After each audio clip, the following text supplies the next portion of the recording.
Good morning and happy Tuesday, everyone. I am going to give you a look at your local forecast going through the morning and upcoming day or so.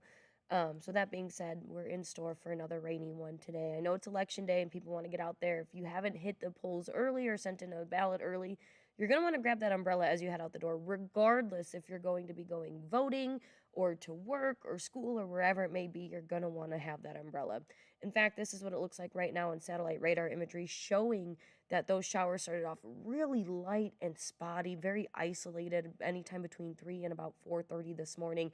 Since then, those showers have been coming more scattered to widespread, moving in from the south southwest. We're going to see that consume most of the area as the morning goes on. So these showers are anticipated to become more widespread and a little bit heavier at time as far as those rainfall rates go. Because we do have this rain out there, temperatures are on the cooler side. We are dealing with a little bit of fog around the area. Now, it's not drastic.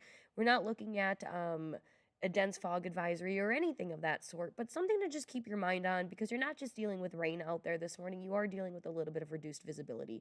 And we're seeing this reduced visibility because of the rain as well as those cooler temperatures in general. So as you can see, most of the area from Mankato eastward seeing A-OK visibility, but the more west and southwest you head, the more you're going to get into some reduced visibility. We're down to 3 miles of visibility in Windham, with 4 in Esterville, Slayton, and Marshall, 5 miles of visibility in Algona, 6 in St. James, with up to 7 in Jackson, Fairmont, New Ulm, and Hutchinson.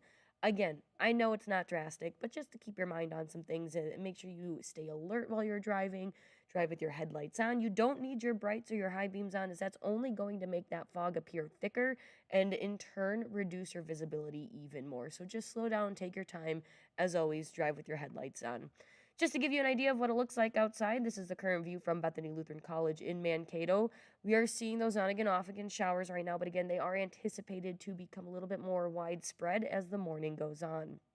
Temperature wise, I know a lot of eyes are on the temperatures. How do we have to dress this morning? Well, you're going to want to have some sort of light sweater with you because it's not just on the cooler side, it's damp and soggy out there. So that in turn adds that a little extra chill in the air. Not only that, we talked about that cold front that moved through yesterday, which means those winds are also coming out of the northwest, bringing some of that cooler air into the area. So right now we're seeing temperatures as low as 37 degrees in Marshall with 38 in Slayton, 39 degrees in both Olivia and Windham. Everywhere else is in the 40s. We're seeing 40 degrees in Redwood Falls with 45 here in Mankato, Waseca, Blue Earth, Algona, and Forest City. The warmest we have in the area is coming in at about 47 degrees in Mason City and Rochester, with just above that at 48 degrees in Austin. Now, it is voting day, and I know you're probably going, well, how is it going to look for the polls? Well, remember, polls don't close until 8 o'clock this evening. So that being said, we are looking at rain anytime from now till about 3, 4 o'clock this afternoon. After that, they're going to start to fizzle out between 4 and 5 o'clock. And then you're going to have the green check mark for dry but damp conditions as you kind of close out the polls between 6 and 8 o'clock. So if you plan on going through the morning hours again, don't forget that umbrella or raincoat, or you are going to be pretty upset when you get wet out there. Here's a look at those winds. Like I said, they have shifted from yesterday. They are now coming out of the north, a little bit out of the northeast, depending on where you are, with a little bit of a breeze mixed in. That being said, winds are ranging anywhere from 5 to about 15 miles an hour, and this is expected through the day. Occasional gusts could reach up to 20 miles an hour at times. So nothing too crazy there with the winds, but let's take a look at what we're expecting rain-wise. So like I said, rain is going to continue from now till about the mid-afternoon hours, starting to get very light in rainfall rates between 2 and 4 o'clock this afternoon, and then between 4 and 5, they're going to start fizzling out. They may linger, they as in the showers, may linger a little bit after 5 o'clock this evening for the areas along and east of I-35 and north of I-90. So that would be southeastern Minnesota, including the Rochester area. Rochester will see those showers clear out by about 8 o'clock this evening, while we see those showers here in south central Minnesota clear out a little bit earlier than that. Now, this is where things get a little fun. It looks like we're going to see gradual clearing overnight, right? Well, those clouds are going to actually thicken back up as we go into the overnight hours into tomorrow morning. So we're not going to see a whole lot of clear skies when we wake up tomorrow. And then also foreshadows that we're going to be dealing with rather cloudy skies through the day overall in general tomorrow. as of right now, we're not really looking at rain chances. You can see a little bit of rain in northwestern Iowa around 4 o'clock tomorrow afternoon. These are going to be more isolated chances. Not everybody's going to see them, and not a lot of rainfall associated with them. Maybe a tenth of an inch if you're lucky, a quarter of an inch. As you can see, by about 8 o'clock tomorrow evening or tomorrow night, some of those showers may work their way up into southern Minnesota into the late night hours. But again, very isolated. Not everyone's going to see them, and it's not going to be a lot as far as accumulation or what those rainfall rates are going to look like. But I know that poses a question. Well, how much rain do we have yet to come?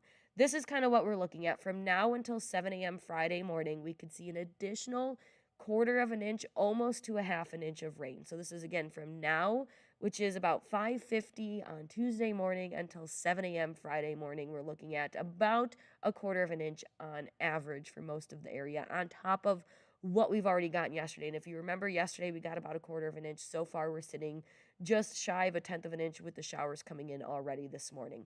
So in total, we're looking at about 3/4 of an inch to an inch of rain from yesterday through today when these showers wrap up. And of course, we will provide you with those totals once the rain wraps up.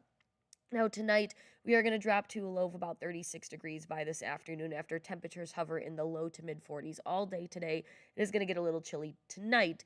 Keep in mind, I know it's only the mid 30s, but we can get some things like some slick spots to form even with the mid 30s versus the low 30s. Nothing to be too totally worried about, but just something to keep your mind on and be mindful of that tomorrow morning as you make your way out and about, because there could be some minor patches of ice very sporadically here and there. So again, just keep your mind on that and be on the lookout for potential icy spots. Not a lot, just a few, but I'd rather warn you so that you're aware than not warn you at all.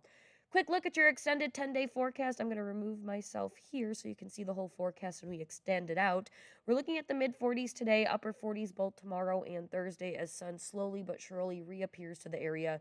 Partly cloudy to mostly sunny on Thursday as well as Friday. We're going to see those low 50s by the weekend on Friday. And then those showers return on Saturday afternoon, and then they're going to continue through Sunday morning.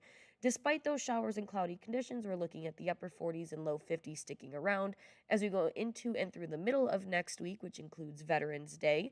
We're going to see those temperatures rise into the mid 50s by Tuesday, but then another cold front is projected to move through the middle of next week, and that's going to drop those temperatures back into the low 40s as we go into the end of next week.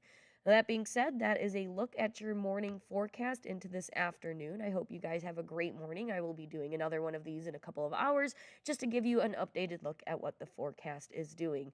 So that being said, have a great Tuesday, everybody.